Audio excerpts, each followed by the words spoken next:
let's stand for the Pledge of Allegiance. I pledge allegiance to the flag of the United States of America and to the republic for which it stands, one nation, under God, indivisible, with liberty and justice for all.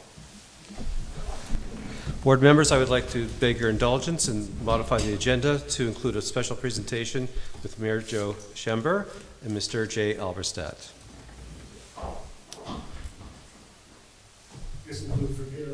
Sure. Sorry that our backs. So why don't we gather around? Oh, okay. We're amongst friends, right? Yes, absolutely.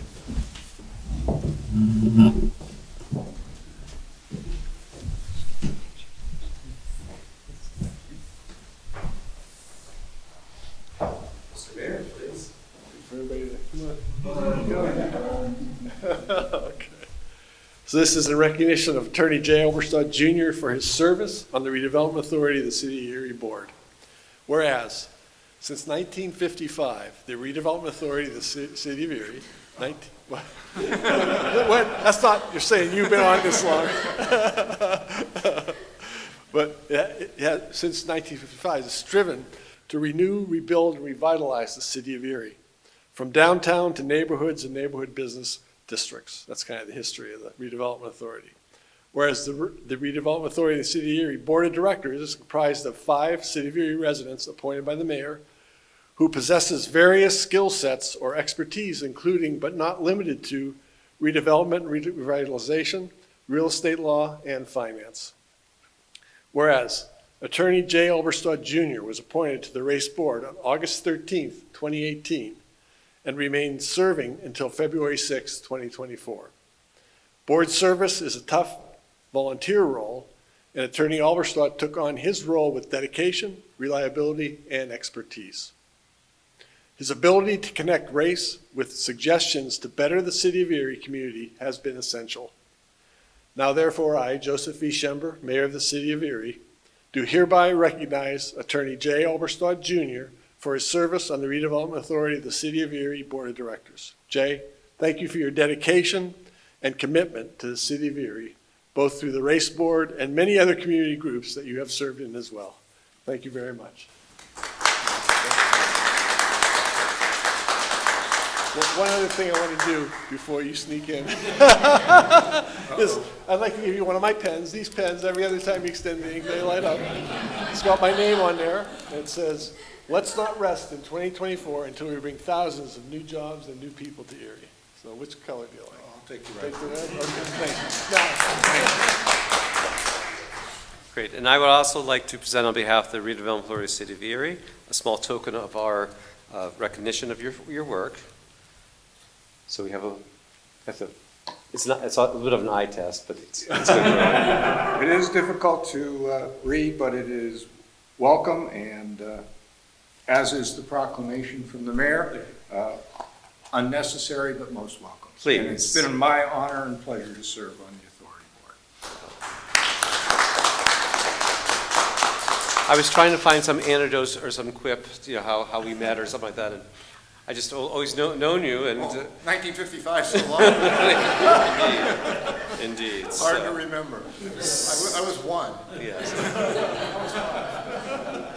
And you were a gleam in someone's eye. In someone's eyes. But we want to thank you from our hearts. We appreciate your counsel, your wisdom primarily, and your thoughtful approach to community development, for which we will be forever grateful.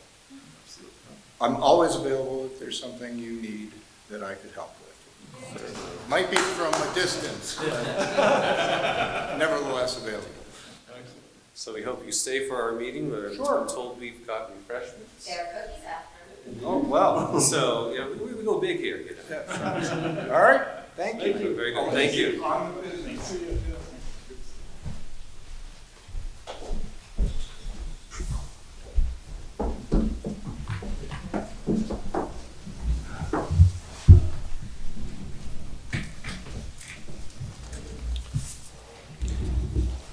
Item B in our packets is the consent agenda. Is there an approval for the agenda as we just recently amended, along with the minutes from the May 13th meeting. Is there a motion to accept the consent agenda? So moved. Is there a second? Second. All those in favor? Aye. Aye. Item number 2, citizen comments. Are there any citizens to be heard? Any citizens to be heard? Hearing none, we'll close that section and on to our finance report. Ms. Decker? Yes, thank you. So in your packet, you have the profit and loss, the balance sheet, and also the check detail list for the checks that were dispersed during the month of May. I wanted to touch on, we had received just under $144,000 in ARPA requisitions. One was for Healthy Homes for $103,000, and then another for ARPA Blight that was about $41,000. And then we had also received portions of payments for the new production funds that were board-approved shovel-ready projects from a few sessions back. We received $620,800 for that. The Healthy Homes, we received another $901,000, so that's now 2/3 of the total amount. And the Historic Preservation grant, we had received $561,000. So in the month of May, we had been prepaid essentially a total of $2,082,800.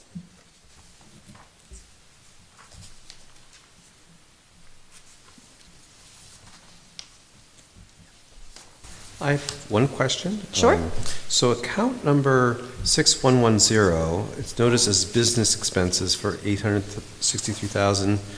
It's a large number with a relatively vague, and on page 2 of 5 of the statement of activity. Okay. So it's again, account number 6110, business expenses at $863,162. Is that kind of a compilation of a bunch of small general ledgers that are underneath that? So that would be probably an accumulation of all of the ARPA draws that have come out of that account and into the general fund for reimbursement. And because everything is all collected together under one accounting system and not separated out by funds, I see. it's in under the business expenses. Okay. It's a large number with a vague label, so, okay, thank you.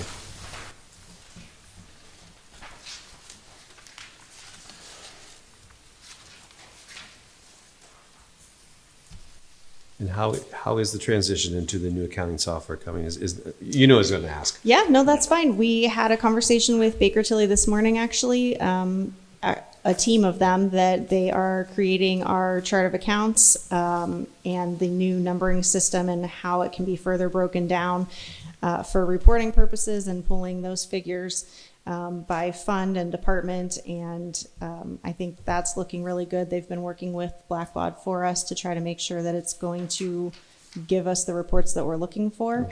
And as far as I know, the audit was the last thing that they were waiting to wrap up, and they were putting historical data in and collecting that for this year.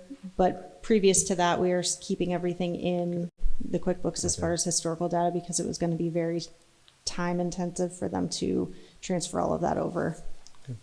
About 2 weeks ago, we met and they kind of laid us out 3 choices as far as how we could proceed. And one was put all the historical data going back as far as we have in QuickBooks into Blackbaud. The next one was go back till I think 2022. The third, and one that would allow us to get back up into Blackbaud within the next 2 months, was to keep all of our historical data in QuickBooks and go back to January 1st, 2024, and basically input all of that data and get us up to current and go from there. We chose option 3. One, it'll save us a substantial amount of money in Baker Tilly expenses and allow us to get up and running and get the books as clear and concise as possible. Totally agree.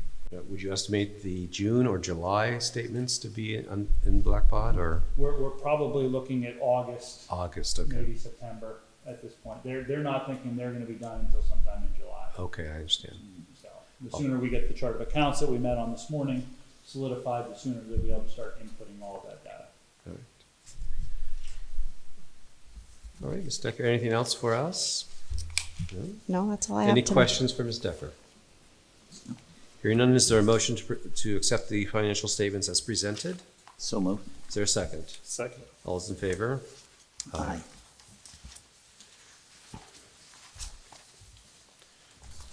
Okay, on to section D of our agenda, and this is, I think we start with the solicitor's report. Mr. Sundberg. Good afternoon, board. Great staff, Mr. Mayor, and Jay Alderson. We have updates that we've been provided with regard to the ongoing work that I've been doing with Aaron and his staff with regard to the number of properties. The first two will be resolved within 30 days. The Commonwealth Court finally, the light went off and has denied the final motion, and so we're waiting for that 30-day appeal period for reconsideration. I don't think that will be filed, so that we can then do the summary, and those properties will be disposed of appropriately by the Redevelopment. There are a number of properties that are set for boards of view. Those are ongoing. And what I really wanted to do as well is direct your attention to number 6, 816 East 22nd Street. That's Tamika Gray. This is a success story. Rehabilitation has been completed. That removal of all designations were done and set to close and be all done with that property and return to the property. So the system and the process is working. Absolutely. People are working with us, so that is a win. That is a win for us, and we think for the city as a whole as well.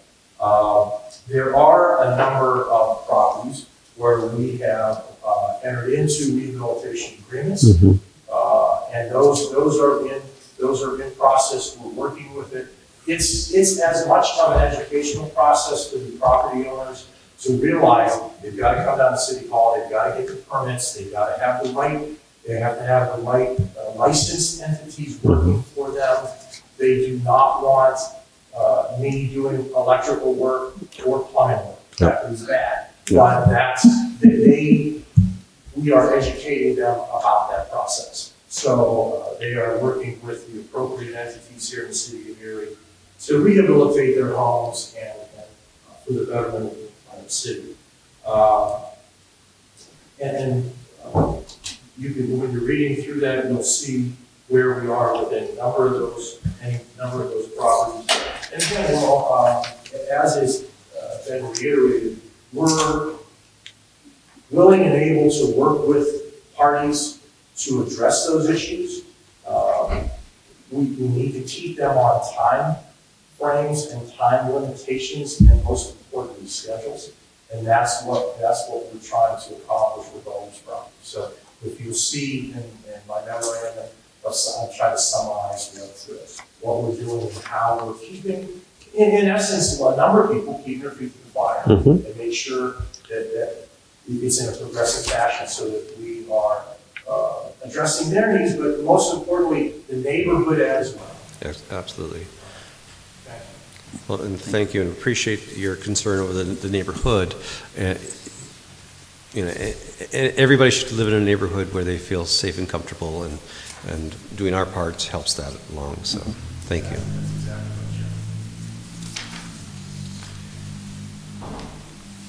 All right, Mr. Stippert, I believe you provide some comments. All right, yeah.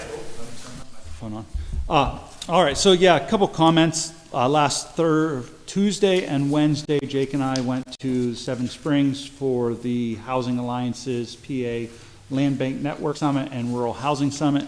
The PA Land Bank Network, Jake and I both agreed we probably could have filled a full day as opposed to the half day, but we had a lot of good dialogue with other land banks and redevelopment authorities across the state. I gave a presentation with the community relations manager from Westmoreland County on community engagement, and that went extremely well. We had a lot of comments and a lot of good discussion following that session in the networking time period. So overall, it was good. It was good to, spend some time and get to meet some other individuals from across the state and share ideas, so, and get some contacts. So that went well. I also included in your packet for your review is Erie Racial Justice Policy Initiative. It was provided to me last Friday. Erie Chamber invited authority directors, county officials, and city officials, and Mayor Schember was there to kind of dive into how we can be more inclusive in our bidding process and talk through some stuff. We spent, I think, 2.5 hours there last Friday afternoon. It was very good. I really look forward to continuing that conversation and work with them and how we can work better within our Erie community and provide these opportunities out. I know, from the authority's perspective, we know we need contractors, and how can we engage more of the individuals who are entry level and looking to try to grow themselves. So, we're going to work with, that group in the Erie Chamber, and I look forward to continuing that conversation. And I know that the ECAT, through Daria Devlin, I think, is focusing on some training programs as well. Yes, yeah, and we're trying to connect with ECAT on the land bank side with some of our rehabilitations potentially, so. Excellent. Yeah. All right. So that's my report. Thank you. Any questions for Mr. Snippert? Hearing none, we'll move on to unfinished and new business. Housing program update. All right, Holly? Sorry, are we going too fast? I Slow figured, it down if you'd like. yeah, that works for me. I figured that since I was in Ireland for the last board I meeting. know, I was watching that you. I thought I should probably make this an extra thorough report today, so I've got a lot to share. So for ARPA Healthy Homes, we have 135 approved projects in various stages of completion. That's including ones that have already been completed. 12 that have been denied for feasibility. So the important part, $2,293,930 have been spent or allocated total at this point for that program. 100 of the 135 projects are real expenditures. So that's 1.418 and some change of real expenditures. Average project cost has been about $14,189. We have 35 then that are being held at the 24,999 allocation until we get project costs on them. So as of the time of this report, we had $206,070 remaining of the Healthy Homes Fund. Congratulations. Yeah, well, it's good and bad. So it's good because we've been able to help 135, and we can at 24,999 we can accommodate 8 more units. Or at average project cost, we can get maybe 14. So where it gets dicey is I've got an additional 12 applications that are already ready, that are complete, ready to approve right now, today. So my plan right now is I'm going to put through 4 of those and then hold for a while and wait for some of these to complete, get some actual project costs in, and kind of get a better idea of how much real money we've got left before I start putting more through. I want to, I want to have a more accurate depiction of actual money spent. Is there a chance for renewal of the grants? That are For renewal? Renewal or additional grants to continue the program or no? Potentially. I know for my part, I'm working with the National Center for Healthy Housing on a mini grant from before. We have a meeting set up with Aaron and I with them in August after the conclusion of that project to talk about how we can continue our partnership with them and maybe talk about more funding opportunities. They know that it's my desire and Aaron's desire to keep this particular program funded because it's a great one. So hopefully I'll have a lot of information to report on that going forward. Great, thanks. But I've prepared a letter to be sent to all the remaining applicants and future applicants that we get for city funds. We have many hundred, unfortunately, that will not get funded through this round of funding. We determined we would need another 8.5 million to fund the applicants that we currently have. That's what the response to this was like. Yeah, well, and I figured out, and Holly knows, calculating, so when you look at that 135 units, Yeah. think about it, and that's 4 average city blocks that's how far $3 million goes. It's not very far when you look at the city of Erie. I Right. mean, around 4 city blocks is the amount of homes that we're able to assist with that. So, I mean, there's a great need. We know there's a substantial need in the community, so we'll continue to advocate for as much funding as we possibly can get for the city of Erie. Yeah, I mean, we had certainly around 1,000 applicants total, and we get several more in every single day. So the ones that I can try to break off and get them into the lead program, we certainly do that, but most of them are just unfortunately going on hold. So I said I prepared a letter to send out to them pending my boss approving it, and also a statement for the website and a disclaimer page for the application. Excuse me, that cost that you just mentioned, how much is that per home are we looking at? The what? I'm sorry. The cost. $8 million. I know she said 8 million, but per home. Well, that would be at a max of $24,999. The max of 24. Okay, Yeah. that's what I wanted to know. We said our average project cost under Healthy Homes has been just over $14,000. Okay. I actually know there's a couple larger, higher ticket priced ones coming through that are going to boost that number up a little bit. Okay. But, yeah. So on to lead. So for the LHRD grant through HUD and our state lead funds, Aaron and I are in the middle of finalizing an amendment for the state lead grant, which would extend the period of performance to 2026. It was originally due to be all spent by the end of 24, which would have been rough. And it also added an additional $25,000 to that, which brings it to right around $500,000 total that we got from them. LHRD grant, we need 11 more units to close out the grant. I have a lead testing event Monday with the health department, so that should drive some new applicants, but I also have 8 additional lead poison kid families that I'm currently working with to get complete applications. Whole home repair is finally gaining some actual momentum now that the opening of Tier 2 municipalities has been opened. We've completed the first 2 projects under this program, have 7 more in progress, 3 more under contract. I've got 124 active applications that's that are good. viable applications. Unfortunately, 40 of those are Tier 3, so I can't do anything with those right now. My other hope for those 40 was that this Act 137 funding was going to be coming soon, and we still continue to await the release of those potential funds. Maybe for the benefit of the other members, I understand the tiers. Maybe you can remind us the communities that are part of Tier 1, 2. Well, Tier 3 is Mill Creek, Harbor Creek, and Fairview, and the city, of course, which is, of course, Mill Creek, of the county municipalities, Mill Creek is where we get by far the bulk of our applications. I know of the 40 Tier 3 applicants, 22 of them are Mill Creek. Okay. 11 are Harbor Creek, 7 are Fairview. So I think the strategy was to try to focus on underserved communities, Edinburgh, Washington Township, Right.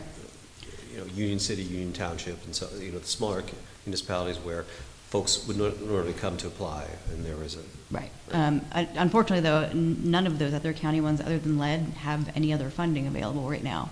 Okay. So, again, until or if and when the Act 137 new release comes, we're kind of not sure about the status of that right now. But I've got several approved applications for the county sitting, waiting to approve soon. And we've got angry clients. You might hear from some of them. I feel like I have to say that because we have a few that have been calling everyone they can think of, and there's unfortunately not anything we can do for that right now because it's county funds, not ours. Correct. So just wanted to kind of put that out there. So in case you would be approached by anyone. Okay. Well, it's fair to say, because the county presented some parameters, and we're just implementing the parameters that the county has set forth. Right. And we have to keep reminding folks that, but there's been some conflicting information that's come from some sources, trying to put this diplomatically. We understand. And yeah, so, when constituents get conflicting information, they just get mad, and they usually get mad at us, unfortunately. Because we're closer? Yeah, so been putting out a few fires there, doing the best we can, just trying to keep them updated as best we can on the status of things and doing the best we can do. I think that's enough for me for one day. Okay. Well, welcome back. Thanks. Any questions? Hearing none, I think we move on to blighted property update. Is that Yes, correct? sir. So, thank you. Jake, I unfortunately forgot when I put this agenda together last week that he is off this week. So, as far as blighted property update, as Gene said, we're working through a lot of the properties. Many of them are in various stages of the acquisition process. We've also, the middle of May, posted the next round of properties for condemnation with pre-condemnation notices in an effort to get entry to the properties, complete appraisals, and then move forward with a declaration of taking. So we're actively going after an additional 20-plus properties under the multiple either land bank or authority blight mitigation program. So those will be proceeding here into probably June and July, and we'll get those filed later on this summer. So that's all I have. Great. Any questions for Mr. Stippert? It's time for cookies. Well, I would not be doing my job if I just pointed out we have an opening here at the authority. We're one person's absent because of workload, the other one, we have an opening, so just, I know that Renee has been working on that, so just want to make sure we have a full complement. We've got a lot ahead of us, so we need every set of hands we can get to get our work done. So that was a little message to the mayor. So,